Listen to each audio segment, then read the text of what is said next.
സർവമംഗളമംഗല്യേ ശിവേ സർവാർദ്ധസാധികേ ശരണ്യേ ത്രയംബകേ ഗൗരി മഹാലക്ഷ്മി നമോസ്തുതേ. ഭഗവതി നമസ്കാരം. ഇൻഫിനിറ്റ് സ്റ്റോറീസിൻ്റെ പുതിയൊരധ്യായത്തിലേക്ക് എല്ലാ പ്രേക്ഷകർക്കും സ്വാഗതം. നമ്മുടെ ജീവിതത്തിലേക്ക് ഐശ്വര്യവും സമ്പൽ സമൃദ്ധിയും നിറച്ചുകൊണ്ട് മറ്റൊരു പൊന്നിൻ ചിങ്ങമാസം കൂടി പിറക്കാൻ പോവുകയാണ്. മറ്റൊരാണ്ടുപിറപ്പ് തിരു-1 തീയതി കൂടി കടന്നു വരികയാണ്. ഈ വരുന്ന തിങ്കളാഴ്ച കൃത്യം ആഗസ്റ്റ് 17 ചിങ്ങം 1.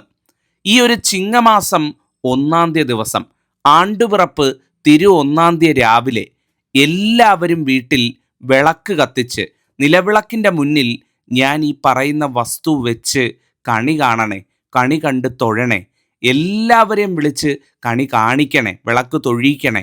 നിങ്ങളുടെ ജീവിതം രക്ഷപ്പെടും, നിങ്ങളുടെ വീട് രക്ഷപ്പെടും.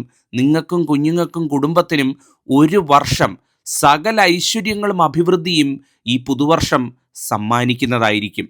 ഏറ്റവും സത്യമുള്ള കാര്യമാണ് കേട്ടോ. എല്ലാവരും ഞാൻ ഈ പറയുന്ന കണക്ക് വിളക്ക് കത്തിച്ച് ഈ വസ്തു മുന്നിൽ വെച്ചങ്ങ് കണി കണ്ട് തൊഴുക. നിങ്ങളുടെ ജീവിതത്തിലെ ഇന്ന് അനുഭവിച്ചുകൊണ്ടിരിക്കുന്ന ദുഃഖ ദുരിത ദോഷങ്ങളൊക്കെ അകന്നു പോകും. എന്തെങ്കിലും അനർത്ഥങ്ങളോ അപകടങ്ങളോ ജീവിതത്തിൽ വരാനുണ്ടെങ്കിൽ അതൊക്കെ തട്ടിത്തെറിച്ച് മാറിപ്പോവും. ഐശ്വര്യത്തിൻ്റെ വർഷമായി കൊല്ലവർഷം 1202 മാറുകയും ചെയ്യുന്നതാണ്. അപ്പം ദീർഘിപ്പിക്കുന്നില്ല, കാര്യത്തിലേക്ക് വരാം. ആദ്യം തന്നെ പറഞ്ഞുകൊള്ളട്ടെ, ഈ ഒരു 1202 ചിങ്ങം 1 തീയതി രാവിലെ എൻ്റെ ഭാഗത്തുനിന്ന് പ്രത്യേക ഗണപതി ഹോമവും മഹാലക്ഷ്മി പൂജയും നടക്കുന്നുണ്ട്. ആ ഒരു പൂജയുടെ സമയം ഞാൻ നിങ്ങൾക്ക് പറഞ്ഞു തരാം. ആ സമയത്ത് തന്നെ നിങ്ങളെല്ലാവരും വീട്ടിൽ നിലവിളക്ക് കത്തിക്കാവുന്നുണ്ടെങ്കിൽ ഏറ്റവും നല്ലതാണ്. കാരണം മറ്റൊന്നുമല്ല, ഭഗവാന്റെ സാന്നിധ്യം ഈ ഭൂമിയിലുള്ള ഏറ്റവും ഈശ്വര ചൈതന്യം തൊട്ടറിയാൻ സാധിക്കുന്ന പ്രഭാത മുഹൂർത്തമാണ് ഈ ഒരു സമയം എന്ന് പറയുന്നത്. എല്ലാവരും അന്നേ ദിവസം രാവിലെ 5:10 7:02 ഇടയ്ക്ക് വിളക്ക് കത്തിക്കണം കേട്ടോ. ഏതാണ്ട് ഒരു 2 മണിക്കൂർ അടുത്ത് സമയമുണ്ട്. 5:10 7:02 ഇടയിലുള്ള ആ ഒരു സമയം, ആ സമയത്ത് ചിങ്ങം 1 തീയതി രാവിലെ വിളക്ക് കത്തിക്കാമെങ്കിൽ അതാണ് ഏറ്റവും ഈശ്വര ചൈതന്യം തുളുമ്പുന്ന മുഹൂർത്തം എന്ന് പറയുന്നത്. വീട്ടിൽ രാവിലെ ഒരാൾ എഴുന്നേറ്റ് കുളിച്ച് ശുദ്ധിയായി വന്ന് ഐശ്വര്യമായിട്ട് വീട്ടിൽ നിലവിളക്ക് കത്തിക്കുക. 5 തിരിയിട്ട് തന്നെ നിലവിളക്ക് കത്തിക്കുക. മറ്റൊന്നും കൊണ്ടല്ല, ചിങ്ങം 1 തീയതി ആണ്ടുപിറപ്പ് 1 തീയതിയാണ്. ഭദ്രാദീപം തെളിയിച്ച് തുടങ്ങുന്നതാണ്. 5 തിരിയിട്ട് ഭദ്രാദീപം തെളിയിച്ച് തുടങ്ങുന്നതാണ് ഏറ്റവും വലിയ ഐശ്വര്യം എന്ന് പറയുന്നത്. അപ്പം തലേന്നെ വിളക്കൊക്കെ തേച്ച് വൃത്തിയാക്കി വെച്ച് രാവിലെ ഐശ്വര്യമായിട്ട് എണ്ണയോ നെയ്യോ ഒഴിച്ച് തിരിയിട്ട് 5 തിരിയിട്ട് നിലവിളക്ക് കത്തിക്കുക. അത് കത്തിക്കേണ്ട സമയം 5:10 7:02 ഇടയ്ക്ക് ഒരു 6-6:30 മണിക്കൊക്കെ കത്തിച്ചാൽ മതി, ഏറ്റവും നല്ലതാണ്. 5:10 7:02 രാവിലെ വെളുപ്പിനെ കത്തിക്കുന്നവരാണെ 5:10 കഴിഞ്ഞിട്ട് വേണം കത്തിക്കാനായിട്ട്. 4:50 5-നൊന്നും കയറി കത്തിച്ച് കളയരുത്.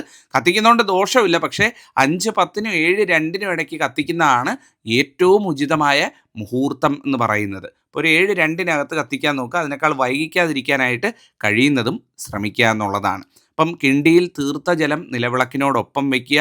തുളസി തീർത്ഥമായിട്ട് ഐശ്വര്യമായിട്ട്, മറ്റു പൂക്കളൊന്നും തീർത്ഥത്തിലിടരുത്. തുളസിക്കതിര് മാത്രം വെച്ച് തുളസി തീർത്ഥമായിട്ട് 5 തിരിയിട്ട നിലവിളക്കിനോടൊപ്പം കിണ്ടിയിൽ തീർത്ഥജലവും വയ്ക്കുക. 3 കാര്യങ്ങളാണ് കണി കാണാനായിട്ട് നമുക്ക് വയ്ക്കാനായിട്ട് ഏറ്റവും ഉത്തമം. ഞാനിവിടെ നിങ്ങൾക്ക് 3 കാര്യം പറഞ്ഞു തരാം.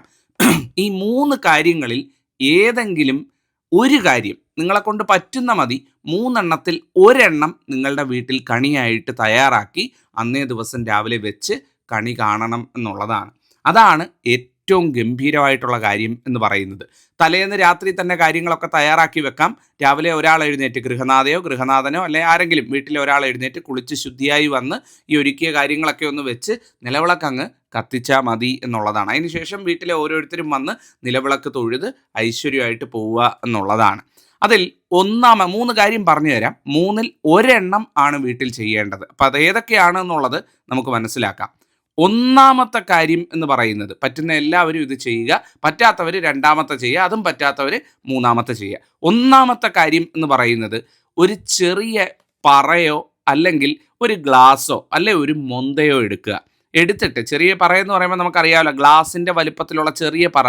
ഞാൻ എല്ലാവരോടും പറയാറുള്ളതാണ്, നിങ്ങൾ എന്തെങ്കിലുമൊക്കെ പാത്രങ്ങളോ കാര്യങ്ങളോ ഒക്കെ വാങ്ങാൻ പോകുന്ന സമയത്ത് ഒരു ചെറിയ പറ വാങ്ങിച്ചു വെച്ചിരിക്കണം. മറ്റൊന്നിനുമല്ല, നമുക്കിതുപോലുള്ള വിശേഷ ദിവസങ്ങളിൽ എന്തെങ്കിലും ഒന്ന് സമർപ്പിക്കണമെന്നുണ്ടെങ്കിൽ, ഭഗവാന് വെക്കണമെന്നുണ്ടെങ്കിൽ, ഭഗവതിക്ക് സമർപ്പിക്കണമെന്നുണ്ടെങ്കിൽ ഏറ്റവും നല്ലതാണ് ഈ ചെറുപറ എന്ന് പറയുന്നത്. ഗ്ലാസിൻ്റെ വലിപ്പത്തിലൊക്കെ ഒരുപാട് കാശൊന്നും ആവത്തില്ല, പക്ഷേ അതൊരെണ്ണം എല്ലാവരും വീട്ടിൽ വാങ്ങിച്ചു വെച്ചു. ഒരു ഹൈന്ദവ ഗൃഹമായി കഴിഞ്ഞാൽ നിർബന്ധമായിട്ടും വേണ്ട ഒരു കാര്യമാണ് ഒരു ചെറുപറ എന്ന് പറയുന്നത്. അതില്ലാത്തവർ വിഷമിക്കേണ്ട, ഒരു മൊന്തയോ ഒരു ഗ്ലാസ്സോ എടുക്കാവുന്നതാണ്, അതായാലും മതി, യാതൊരു ദോഷവും ഇല്ല.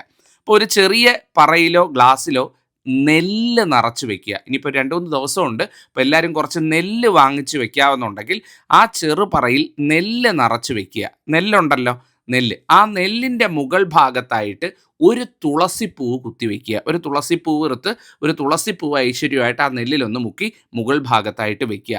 അതോടൊപ്പം 1 രൂപ നാണയം ഉണ്ടെങ്കിൽ ആ നെല്ലിൻ്റെ പുറത്ത് ആ 1 രൂപ നാണയവും കൂടെ മുകൾ ഭാഗത്തായിട്ട് വെക്കുക. വെച്ചിട്ട് അത് നിലവിളക്കിൻ്റെ മുന്നിൽ, അല്ലെങ്കിൽ ഭഗവാന്റെ ഭഗവതിയുടെ നാരായണ ചിത്രം, മഹാലക്ഷ്മി ചിത്രമൊക്കെ ഉണ്ടെങ്കിൽ അതിന് മുന്നിലായിട്ട് ഐശ്വര്യമായിട്ട് ഒരു വാഴയില വിരിച്ച്, ഒരു വാഴയില കീറ്, ഒരു വാഴയില തുണ്ടുണ്ടാവുമല്ലോ, ഒരു വാഴയില തുണ്ട് അല്ലെ ഒരു വാഴയില തുമ്പ് വിരിച്ച് ഐശ്വര്യമായിട്ട് അതിൻ്റെ മുകളിലേക്ക് ഈ നെൽപ്പറയും നാണയവും അതുപോലെ തന്നെ വെച്ചിരിക്കുന്ന തുളസിപ്പൂവും കൂടെ വെക്കുക. ഇതാണ് നിങ്ങൾ ഒരുക്കേണ്ടത്. വളരെ സിമ്പിളാണ്. നെല്ല് വാങ്ങിക്കേണ്ടത്, നെല്ല് ചിലപ്പോൾ എല്ലാ വീട്ടിലും ഉണ്ടാവണമെന്നില്ല. അപ്പം നെല്ല് വാങ്ങിച്ച് വെക്കണം എന്നുള്ളതാണ്. വെച്ച് ഐശ്വര്യമായിട്ട് നിലവിളക്കിൻ്റെ മുന്നിൽ നിന്ന് നിലവിളക്ക് തൊഴുക. ഇതാണ് ഒന്നാമത്തെ കാര്യം എന്ന് പറയുന്നത്. രണ്ടാമത്തെ കാര്യം, ഇനി ഈ ഒന്നാമത് ഞാൻ പറഞ്ഞ കാര്യം കണി വെക്കാൻ പറ്റുന്നില്ല എന്നുണ്ടെങ്കിൽ രണ്ടാമത്തെ കാര്യം നിങ്ങൾ കേട്ട് നോക്കൂ. ഇത് ഒരുപക്ഷെ നിങ്ങളുടെ വീട്ടിൽ ചെയ്യാൻ പറ്റും. മറ്റൊന്നുമല്ല, നല്ല ഒരു വട്ടപാത്രം എടുക്കുക. പാത്രം ഉണ്ടാവുമല്ലോ, ഒരു പാത്രമോ പൂജാ താലമോ അങ്ങനെ എന്തെങ്കിലും നല്ല ഭംഗിയായിട്ട് ഒന്നെടുക്കുക. അതിലേക്ക് നല്ല പച്ചരി ഉണ്ടാവുമല്ലോ, പച്ചരി പരത്തി നല്ലോണം ആ പ്ലേറ്റിൽ നിറച്ച് വെക്കുക. ഇനി പച്ചരി ഇല്ലാത്ത പക്ഷത്തിൽ മാത്രം ചാക്കരി ഉപയോഗിക്കാവുന്നതാണ്. നിറച്ച് വെക്കുക. വെച്ചിട്ട് അതിൻ്റെ മുകളിലായിട്ട് മഞ്ഞൾ കഷ്ണം ഉണ്ടല്ലോ, മഞ്ഞളിൻ്റെ, ഉണക്കമഞ്ഞളിൻ്റെ കഷ്ണം. എപ്പോഴും ഒരു വീടായി കഴിഞ്ഞാൽ കുറച്ച് ഉണക്കമഞ്ഞൾ വാങ്ങിച്ചിട്ടേക്കണം കേട്ടോ.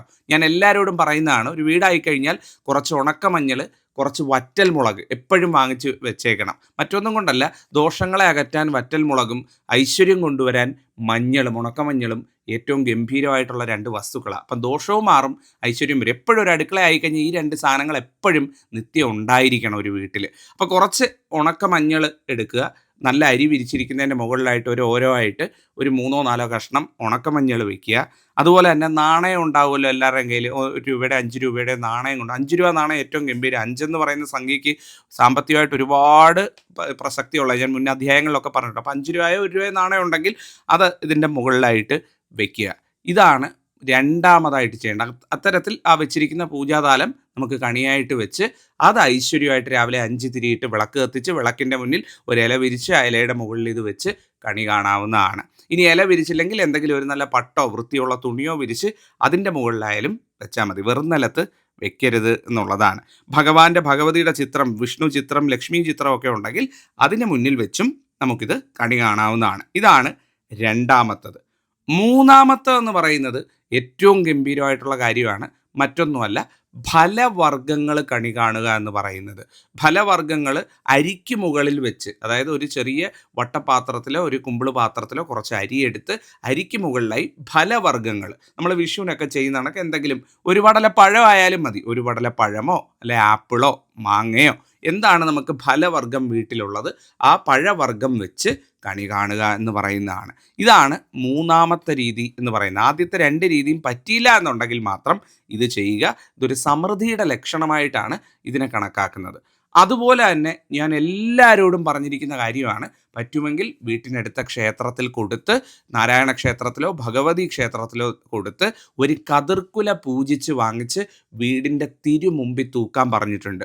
വീടിൻ്റെ തിരുമുമ്പ് എന്ന് പറഞ്ഞു കഴിഞ്ഞാൽ നമ്മൾ വാതിൽ തുറന്ന് പുറത്തേക്ക് ഇറങ്ങുമ്പോൾ നമുക്ക് അഭിമുഖമായിട്ട് വരുന്ന രീതിയിൽ വീടിൻ്റെ മുൻഭാഗത്ത്, ആ ഒരു സിറ്റ് ഔട്ട് ഭാഗത്ത് ഐശ്വര്യമായിട്ട് തൂക്കുക.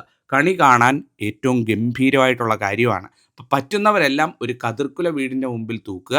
രാവിലെ വിളക്കൊക്കെ പറ്റിച്ച് ഐശ്വര്യമായിട്ട് കതക് തുറന്ന് ആ ഒരു മുന്നോട്ട് ഇറങ്ങുന്ന സമയത്ത് ആ കതിർക്കുല കണ്ടുകൊണ്ട് ദിവസം ആരംഭിക്കുന്നത് ഏറ്റവും ഗംഭീരമായിരിക്കും. ഈ ആണ്ടുപറപ്പിന് നിങ്ങൾക്ക് ചെയ്യാൻ പറ്റുന്ന ഏറ്റവും നല്ല കാര്യമാണ്. ഇതാണ് നിങ്ങൾ മനസ്സിലാക്കേണ്ട മറ്റൊരു കാര്യം എന്ന് പറയുന്നത്.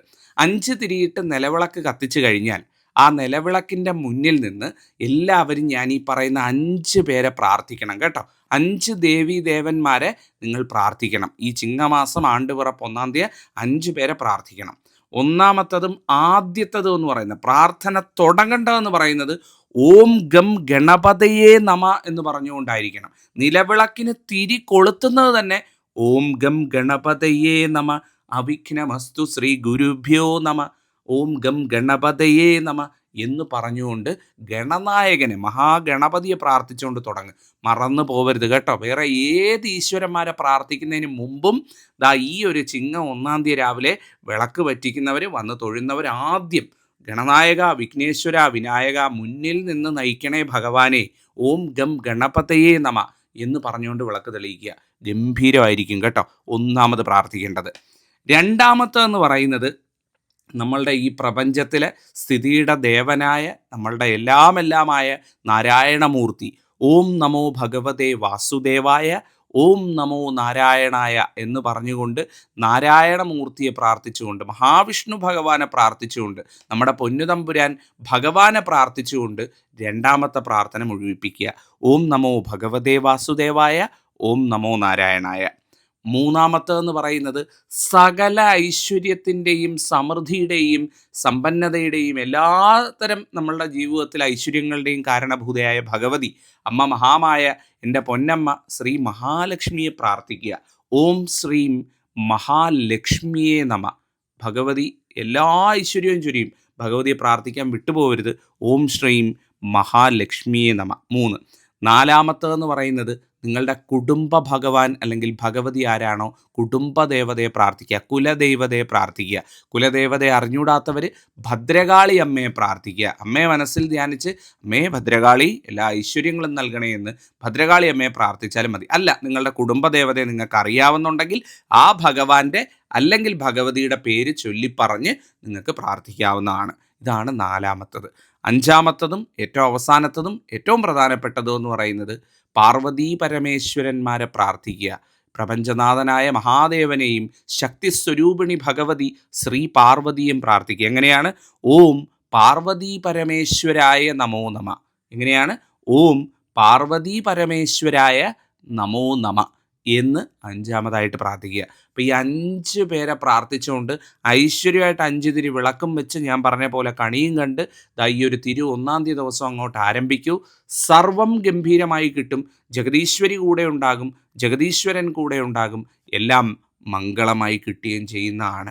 തുളസി തീർത്ഥം വയ്ക്കുക, മറന്നു പോകരുത്. തുളസിക്കതിര് നുള്ളിയിടുക. പൂക്കൾ കൊണ്ട് ഭഗവതിയുടെ ചിത്രമൊക്കെ അലങ്കരിക്കുക. വീടിൻ്റെ പ്രധാന വാതിൽ രാവിലെ തുറന്നിടുക.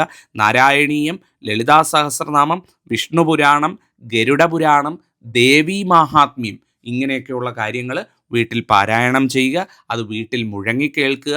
ആ ഭഗവാന്റെ നല്ല കീർത്തനങ്ങൾ, നല്ല ഇത്തരത്തിലുള്ള നാമജപങ്ങൾ, ഭഗവത് ചിന്തകളൊക്കെ വീട്ടിൽ മുഴങ്ങി കേൾക്കുന്ന ഒരു പ്രഭാതമായി ചിങ്ങം 1-ാം തീയതി മാറ്റുക.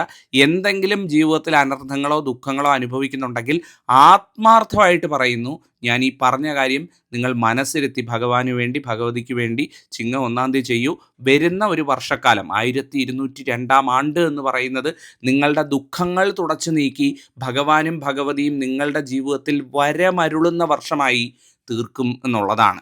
ഏറ്റവും സത്യമായ കാര്യമാണ്. അനുഭവത്തിൻ്റെയും കൂടെ പശ്ചാത്തലത്തിലാണ് പറയുന്നത്. ഭഗവാൻ നാരായണൻ കൈവിടില്ല, അമ്മ മഹാലക്ഷ്മി കൈവിടില്ല, ശിവപാർവതിമാർ കൈവിടില്ല. ഭഗവാനും ഭഗവതിയും എത്തും. സർവം ഗംഭീരമായി കിട്ടുകയും ചെയ്യുന്നതാണ്. ഞാൻ പറഞ്ഞതിൽ എന്തെങ്കിലും സംശയങ്ങൾ ചോദ്യങ്ങൾ ഉണ്ടെങ്കിൽ അറിയിക്കാം. ജഗദീശ്വരൻ അനുഗ്രഹിക്കട്ടെ. നന്നായിരിക്കട്ടെ. നന്ദി. നമസ്കാരം.